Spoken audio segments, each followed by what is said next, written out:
ton of students. Here we go. Welcome to the Improv Breakdown. My guest today has over 20 years experience as an improviser. He is a sought-after instructor and coach. He's performed and taught all over the U.S., including 100 off-Broadway performances with the Second City show, #DateMe. As of today, he has 35 acting credits on IMDb, including Epic Rap Battles of History, Comedy Bang Bang, General Hospital, and Jimmy Kimmel Live. You can regularly hear him on the Comedy Fix podcast as a host and creator, and on the Alchemy This podcast with an all-star cast, including Craig Kukowski and Kevin Pollak. Also, my God, he's handsome. I'm honored to have on the show Chris Alvarado. Thank you for being on Improv Breakdown. Thank you. I think that's all I have. So thank you. I think You're like, we're good here. We're done. We got it all. And I won't top that. Thank you for having me, Rachel. Huge fan of you personally, but you know that. Right back at you, bud. So, Chris, at one point in your life, you were not an improviser. How did you become one?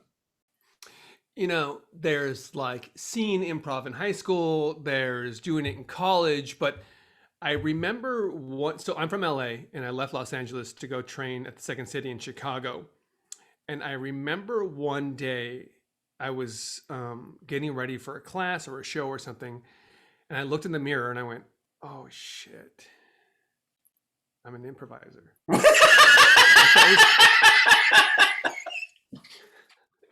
Like that was never the goal. The goal was like, I'll go train I was an actor and like, I'll go train at Second City and then I'll just hop on over to New York and do Saturday Night Live for a couple of years and then do movies and stuff. You know, the very easy. Sure. Yeah. No problem. Frictionless. And then, you know, you're in Chicago for 3 years. You're on 7 indie teams. You're making $0. You're drinking too much, and I'm like, oh, this is it. I'm. Wait a second. Indie teams, no money, drinking. I'm an improviser. That's exactly right. I just love the idea of you in the mirror going, "Oh no, I've transitioned." That's right. That's right. Because nothing else in my life was leading me anywhere else but to more back alley improv stages in in Chicago. So amazing. Doesn't it? I feel like honestly, like that's not an uncommon story though. A lot of people go, "Well, I'll take this improv class to help me out," and then all of a sudden the bug just gets in you, and you're like, "I gotta do more." I know, and like you know, I've gone back and forth throughout my life with like whether or not that's a beneficial move or not. if I'm being honest, you know, no, yeah, obviously please. at this point now I've dedicated my life to it in a lot of ways, professionally and teaching, like you mentioned, and performing. But like, you know, sometimes I'll come across a student who might be more actor centric. Mm-hmm. And I said to them, you know, this is a great place to, you know, train a little bit and learn a new skill, but maybe don't spend all your time here. Yeah. Maybe don't. Which is weird to say because I know you and I both spend our time there. Yeah, but I've given that same thing to students too, and I think here's what I love about improv. I love it for a million reasons, but at the same time, it can get a nice, like, safe little trap of like, don't worry about the real world. You can just hang out here in this theater. No one will judge you. No one will expect too much from you. That kind of thing, right? And then don't we get the feeling?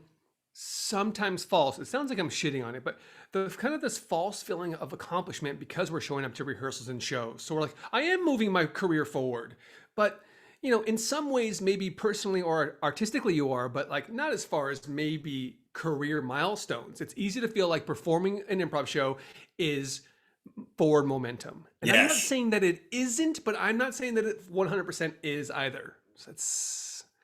First of all, I love that we just jumped in hard on this topic super roughly because, I mean, it is worth talking about because as much as we love improv, it absolutely does what you're talking about. You do an improv show and you think, I did something artistic today. But when it's over, you don't have any way to show that you did that. That's right. That's right. And look, good for you personally and like we said, artistically. But if you want to make moves in this industry as an actor or creator, like that, I guess my point is that can't be all. Yeah, it can't be all. You got to start to, you know, I don't know what your path is, but it can't just be one Herald per week and one rehearsal per week, and now you know you're moving forward.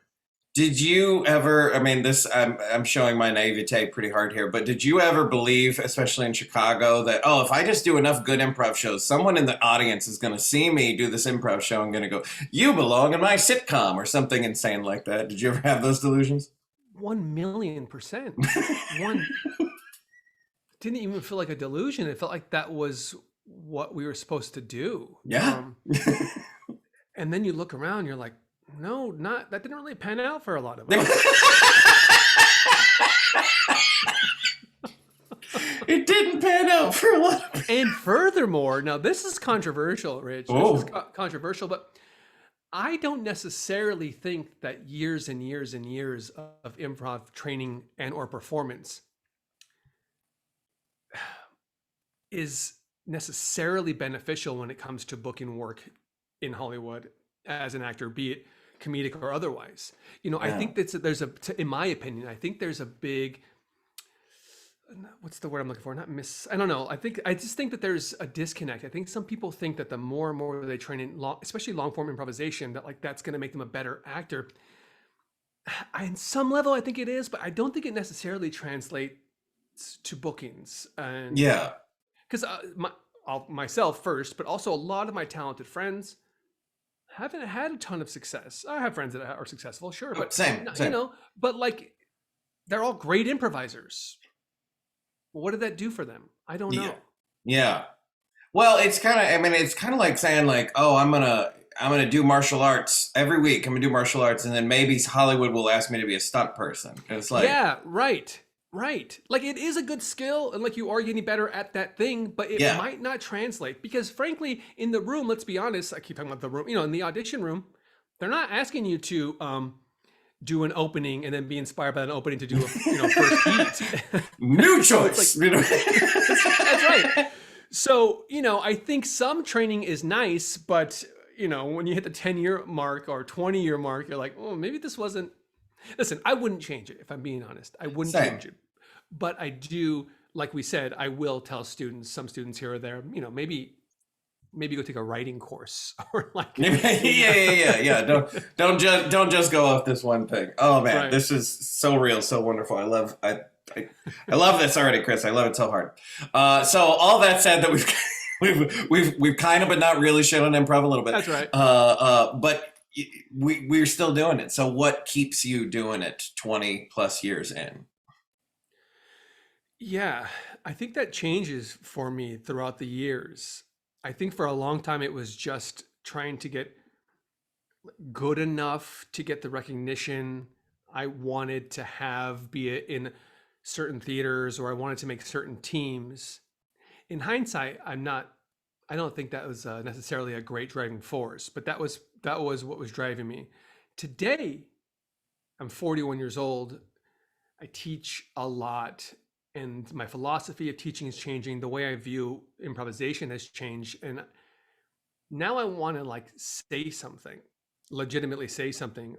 I want to have moments of beauty, and I want to have moments of terror and fear and honesty on stage, and that doesn't necessarily happen on your standard improv team, and that's changing for me today. We're like, where the world is about to open back up, and I don't see myself performing as much as I used to, and I don't see myself performing the same way. So what's keeping me coming back is this kind of, I don't know, not renewed, but it's a new way I'm looking at this art form and what it could do for me and what's the most satisfying for me. I've been trying to do it, Rich. I've been trying to do it their way all this time. Just like we said earlier about like thinking that improv will lead to the SNL or whatever. My whole life in improvisation, I've been trying to do my impression of what I think it is they want. And I've had some success with that, and been on great teams, but personally, I never felt terrific. And now I'm doing the work I want to do, which, if I'm being honest, people might not want to see what I want to do now, but that's okay too. That's okay. Oh God, we're getting on such a thing that I've been thinking about a lot, especially this past year, which is this idea of, the artists that I most respect, whether you're talking about, a Tarantino or anyone like that, what they do is they make a thing and they say, I don't know if you're going to like it, but I made this thing, right? Whereas in improv, And I, again, don't think it's always a bad thing, but I think we show up and we go, okay, how do we make a thing that this audience will like? As Dude. opposed to, I want to make a thing and they may reject it, right? Like a stand up would. Oh, dude, I mean, that's because listen, some people are in this improv game, some of our friends, some people who are very talented. They they show up for the laugh. God bless them. That's great because Yeah. typically an audience shows up to see improv because they think comedy is affiliated with what they're Yeah. about to see. Hope Like, so. you know, so no disrespect there, but that is giving the audience what you think they want, which I think is a fine endeavor. Yeah. I really do. I'm just not like that good at that. Yeah. You know what I mean? Like Yeah. I just, yeah, I of course I've gotten my laughs and I've been on funny teams and stuff, but like, no, what really like sparks me or like wakes me up from the inside they might not want it. Well, I'll tell you this though, in my teaching that I've been doing lately, it's pretty much 100% dramatic improvisation. Wow. Yeah, almost 100%. I'm talking tears. I'm talking like 3.5 minute long silences in scenes, and just like after that silence, just removing the ring Ooh. scene. Yeah, dude. And I go like, fuck. It's that battle though, Rich. Like what I want to do versus what I think they want to see, and I'm starting to think like, surely some people want to be moved. Surely people want to see a scene that they consider to be important, as well as could be funny. But then comes the whole like business part. I don't. How do you market that? And how do you tell an audience? And do you put that team in between, the Goof Brigade and you know what I mean? So we're gonna get fucking So To be fair, the Goof Brigade has been really good lately. They've been really strong. killing it. They're strong. You heard GB's playing tonight? Oh yeah. Oh baby. So it's weird, but I think it's more exciting than anything, and I see this as opportunity rather than like in the past I would see these moments as roadblocks. No, I see it as opportunity. And the one good thing about having done this for so long and being my age is that I'm okay if they don't like it. Yeah. I'm fine, because even when they did like it, Rich, like we said, not that it's the goal, but it didn't lead to a major motion picture either. Mm-mm. So it's 30 minutes, 22 minutes, 45 minutes of a moment on stage. I'm willing to start doing what it is I want to do more. And what's the worst thing that could happen? You do an improv show that people don't like? I mean, we've done that. We're good. I do those anyway. That's right. That happen all the time. I just believe, I believe that even if they're not laughing, I know people are going to come up to you, us, me, whatever, after the show, and it's going to affect people. And I think that's important. 100%. Oh, God. It's we haven't talked in so long. I forget how wonderfully deep we can get. It's amazing. Okay, so what is so let's think back in your you've been doing this for a while. What is like a lesson that you learned kind of early on in improv that 20 plus years later you're like, oh yeah, absolutely, that is the truth. It stuck with me. I still believe it wholeheartedly. It has helped me out all this time. Boy, it's hard for me, because like you, I teach a lot, so I've been hearing myself over the years say the things that might be the answer to your question. Yeah. Like, accepting the reality of scene work or what's going on. The one thing Rich, I've just played from a place of fear for such a long time, if I'm being honest. Yeah. That I don't think I have that thing, because I never felt comfortable for a long time on stage. So I guess because if I could think of that one thing, I would think that one thing has been with me this whole time, and that's kind of what's like grounded me or guided me. But because I felt like I was flailing for the majority of my improv, I don't know that I have it. That's fair. I think today would be to take care of myself on stage. I think that's what has been important to me now is taking care of myself.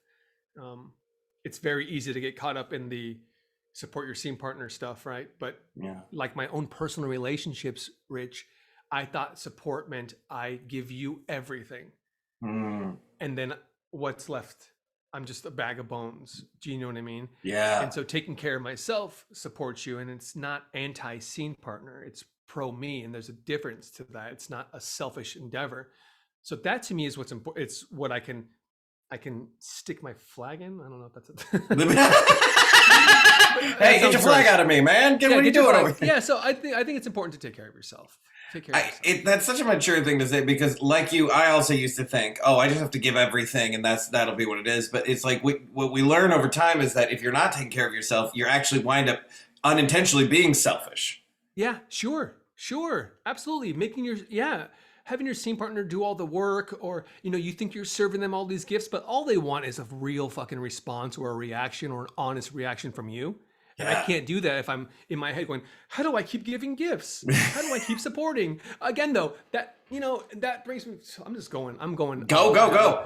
I mean, I have a smoothie, so I'm on one. For those listening on the podcast, he just held up a smoothie. Yeah, that's right. I'm going crazy, everybody. Oh no, now I forgot it. Well, taking care of myself.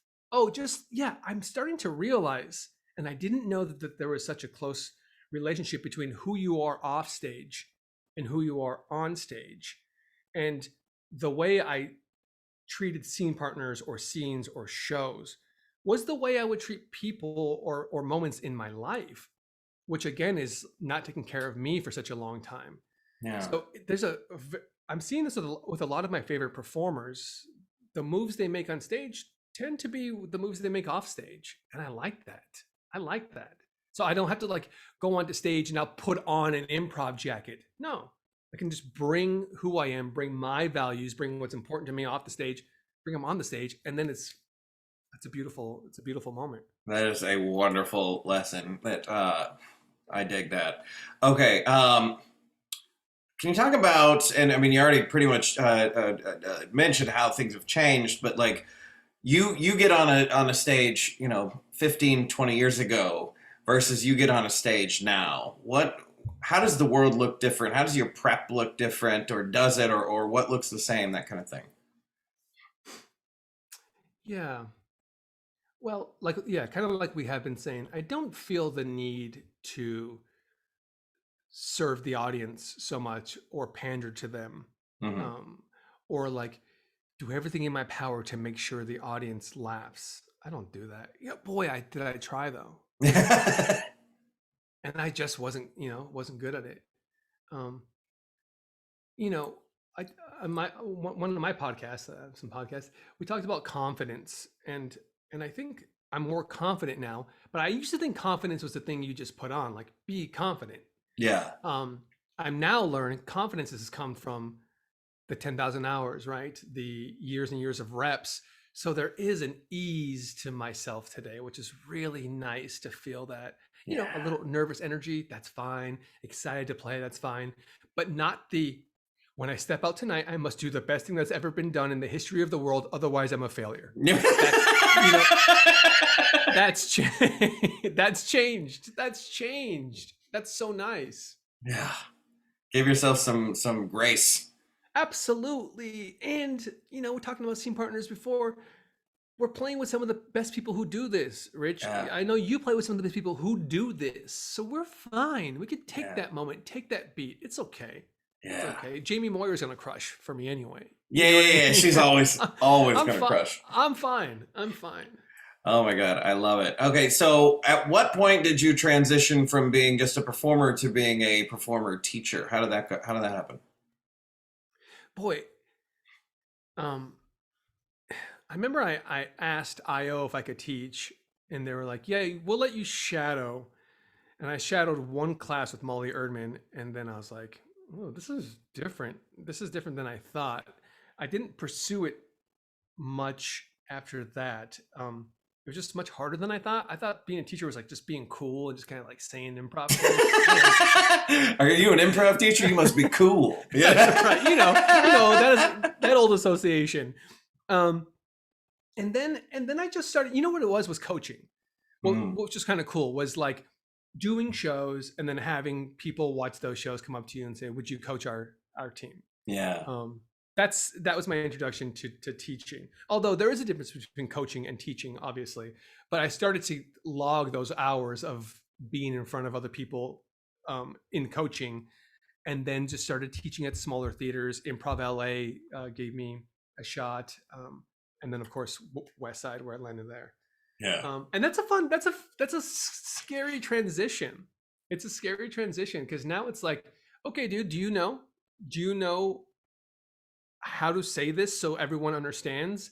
Also, your own philosophy gets challenged. Also, your philosophy versus any particular training center's curriculum. So there's a lot of things you're running into. It's not simple. And then you're dealing with 9, 10, 12 people and their individual needs. Yeah. That was like a weird and clunky moment for me. But just like an improvisation where I started to feel better as a performer, I started to feel better as a teacher when I started to lock into my philosophy. And then I felt open to learning and open to changing, but I wasn't flailing the way I used to as a teacher, like sweating, oh, what's the next warm up? And now it's like, all right, here's what I think works. Let's try it on. Right. I mean, not to get this sounds so pretentious, but I mean, it's what Socrates said, right? Just know thyself, right? Here's who I am as a teacher. Here's what I'm going to offer. If you teach me something new, fine, challenge me, but I know who I am. But Rich, isn't that all of it? That's all of it. Know thyself. Yeah. That's all of it. I can't stress how important that is for me off and on stage. Like I didn't know who I was for the last fucking 30 years. I just Yeah. didn't know. Yeah. I didn't know. And then I started to find out, and that's been really helpful.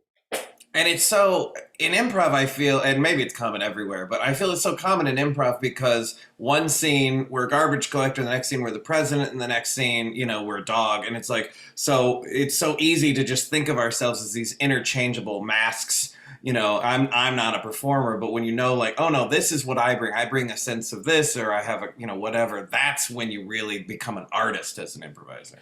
And isn't that tricky? It is tricky because people are, you're right. Those are great. Garbage man, president, dog. Now, people go, well, I don't do characters or how would a dog think? You know what I mean? And I'm starting to, and that was tough for me as a while too, as a teacher, to teach point of view, Yeah. to look at the world through a certain lens. It's like, okay, now put on this dog's lens. Like that is difficult to do.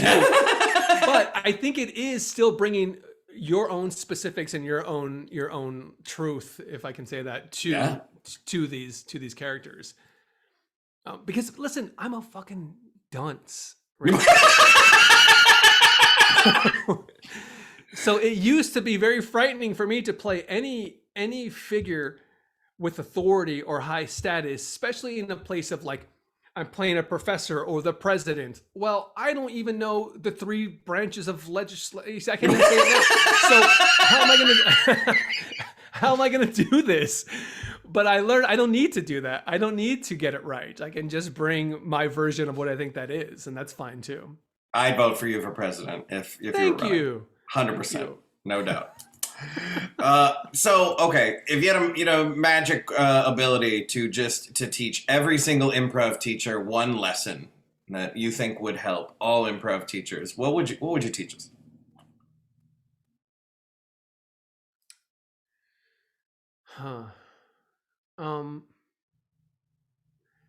Maybe to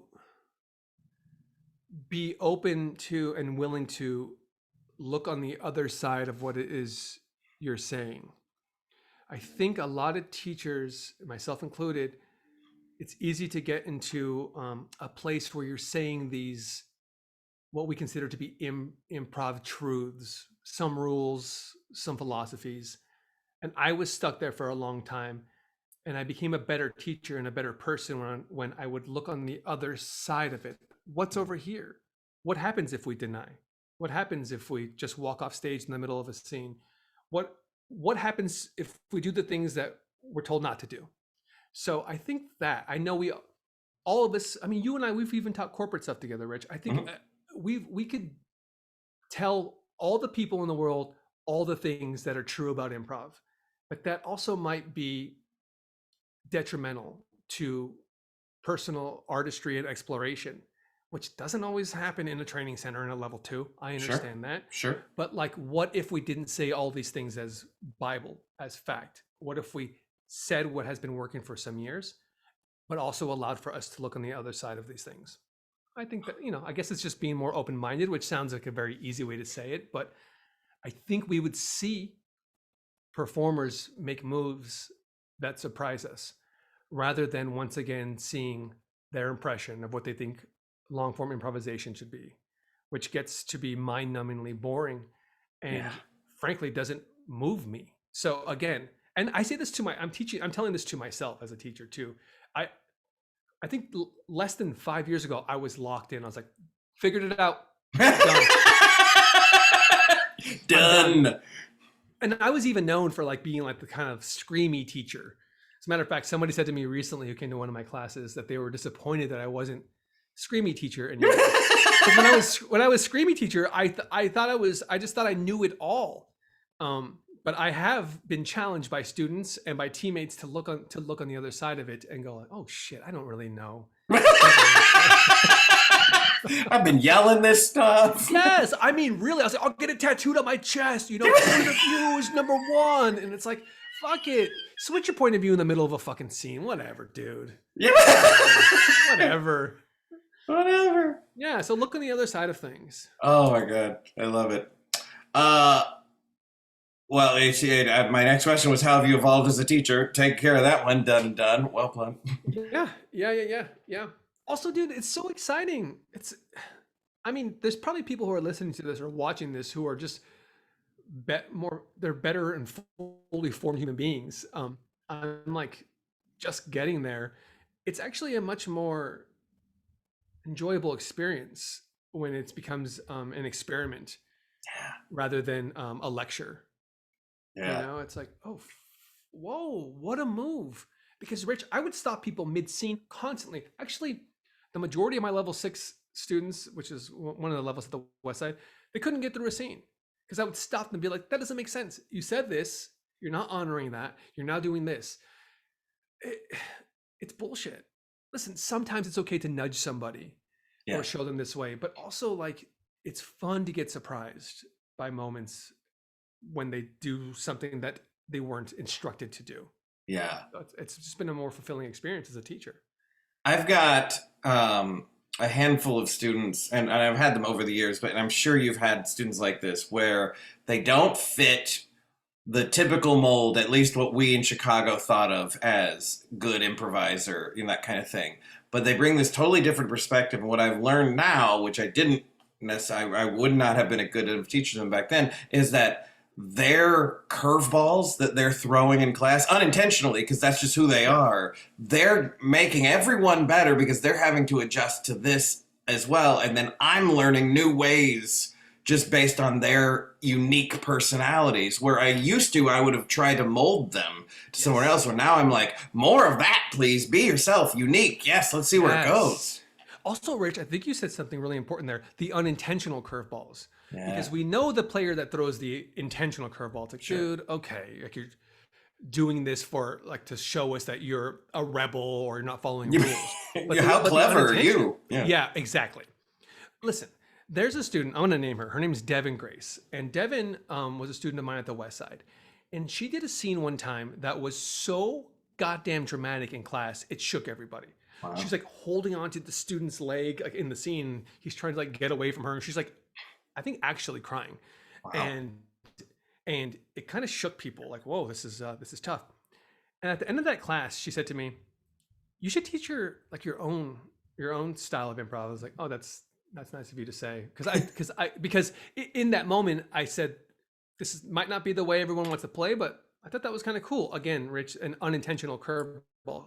And now she's been with me in this new style of my Chris Alvarado improv workshops, which is pretty much dramatic. And I think in some weird way, Devin is the reason why I teach the way I do today. Oh, like, wow. Because of that unintentional curveball and how much I enjoyed it, it planted something in my brain. And now that's the way I teach today. And she's in every one of my classes and she's fucking incredible, and it's just a beautiful moment, and just a I beautiful I experience.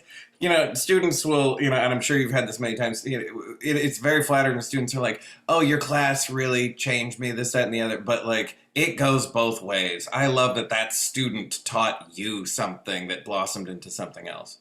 Also, the way Devin thanks me at the end of classes these days, occasionally she'll send me an email. She had some good scenes or whatever. She always says, "Thank you for the space to do this."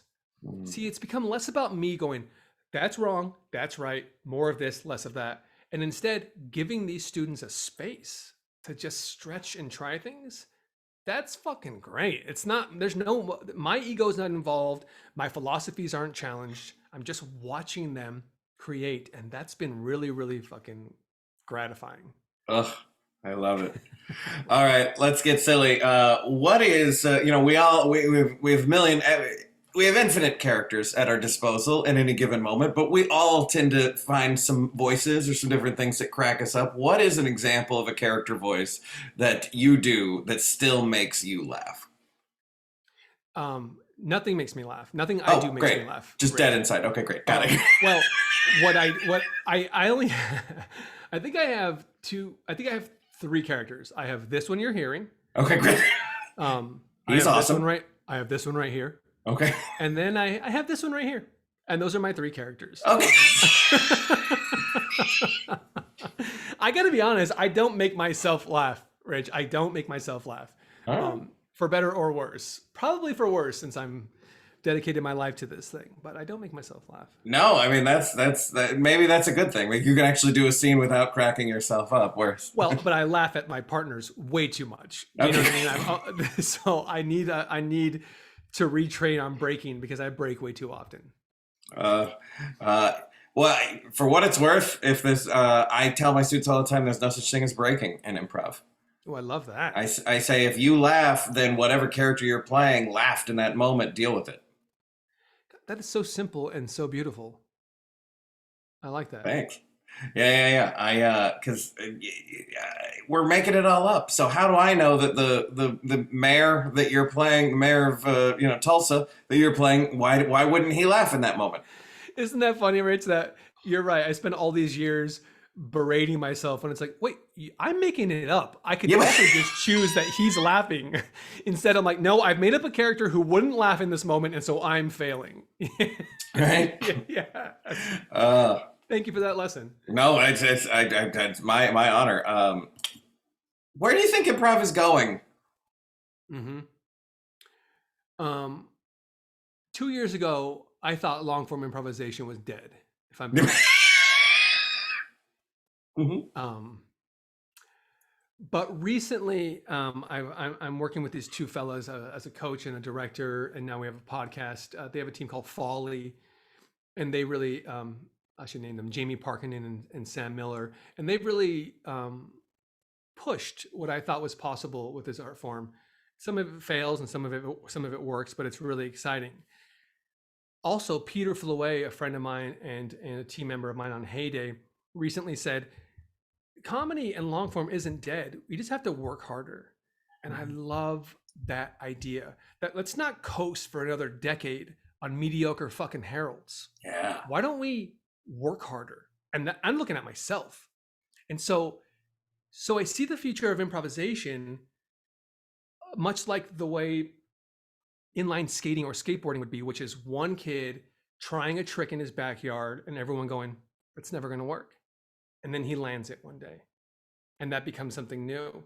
I think that's the way it is with improvisation, where I think we're going to try it and fail. People will look down, scoff, roll their eyes, and then they're going to land it. And then that's going to evolve this art form. It certainly isn't more heralds. What's the future of improv? More heralds. We have not had enough heralds. No, and no disrespect. But that's not okay. We've done it, dog. We've done it. Let's go. To death. Let's go. We've Let's done it go. so much. And what about you personally? What's on the horizon for you? Things are opening up. Obviously, you've got the podcast and the teaching. Like, what else is in your future? Yeah, I'm asking myself that a lot today, but like we've said a lot in this podcast, I'm asking myself what is important to me. Um, and I think right now, as far as improv goes, it's going to be a lot of that slow crying improv. And then I think I want to make some stuff, you know? That's a whole nother podcast, right? About like creating content and whatever. I want to make stuff that I've been afraid to make for the last 10 years of my life because I wanted to get it right.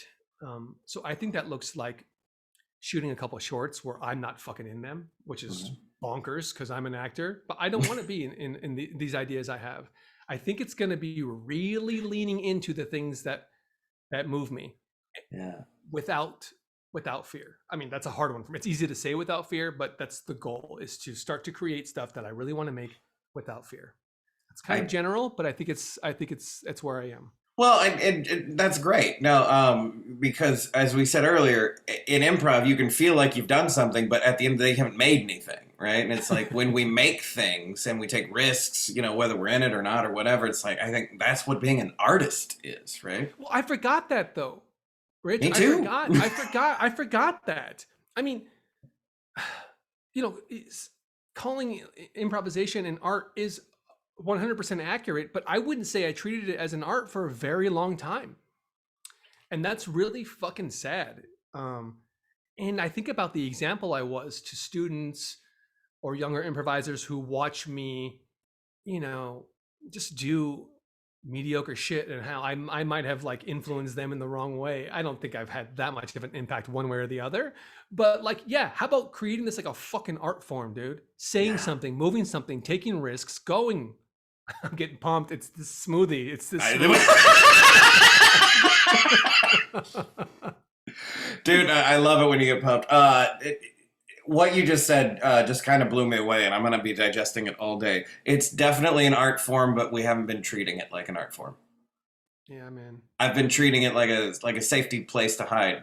Absolutely. But what's crazy, Rich, is that you're great at it one way or the other. Whether you think you're creating art or not, people love you for a good reason. I've never not seen you on stage and not loved you. Thank you. But like, it would be crazy to watch Rich Baker in a show or in a Rollin' and Riches, like make a move that I didn't expect that might even fall a little flat. That would just be an exciting moment for me, right? Without judgment, not like that failed. Like, what the fuck is he doing? What is he doing? Because, dude, Rich, you're a home run hitter, baby. I guarantee you could do a home run finale. I don't know sports. A home run finale, is that a thing? I think so. As far as I know. I know you can knock it out of the park all day, but I want to challenge you and myself to bunt. Do you know what I mean? To get hit by the ball. Like, what does that look like for us on stage? Let's do some bunt prov. Let's do some bunt. I'm honored by your words, sir, and right back at you. You're a force on stage, and it's just lovely to watch you. Thank you, brother. Where can people plug away? Where are we sending them? Terrific. Great. If you want to hear me do silly improv where I struggle often, that would be on the Alchemy This podcast, like you said earlier, with Craig Kukowski and Kevin Pollak, as well as Joey Greer and James Heaney. If you want to go further into some of the things we talked about today, I have my own podcast with Jamie Parkinen and Samuel Miller called The Comedy Fix, where we have guests on or we workshop ideas. We try to break ideas, look inside of them, try them on. It's a lot of like nerdy comedy stuff. And then if any of this kind of drama improv sounds good to you, that's not fully the title, but if you want to slow it down, check out chris-alvarado.com/workshops. Come take a class with me. Come watch one for free and see what we're doing. Thank you so much for having me, man. Oh, dude. And I just got to say again, if you haven't taken Chris as a teacher, it's even just to try it out once, because you're going to get a very different kind of perspective. Obviously, just heard very involved. I can't recommend you enough as a teacher is basically what I'm saying. Thank you, brother. I appreciate it. Yeah, and I'll put all the links to all that in the show notes, of course. Chris Alvarado, thank you so much for being on the Breakdown. Rich Baker, love you, brother. I'll be back.